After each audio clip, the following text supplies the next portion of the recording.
Projection of points ही एक पद्धत आहे ज्याने आपल्याला पॉइंट प्लेनवर दर्शविल्या जाते.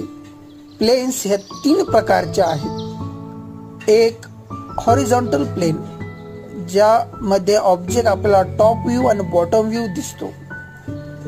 2 व्हर्टिकल प्लेन ज्यामध्ये फ्रंट आणि रेअर व्ह्यू दिसला जातो.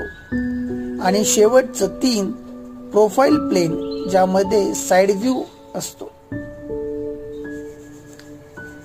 क्वाड्रंट सिस्टीम मध्ये आपल्याला 4 क्वाड्रंट हे पॉइंट्स या क्वाड्रंट मध्ये वेगवेगळ्या पोझिशनला असतात, ज्याचा उपयोग आपल्याला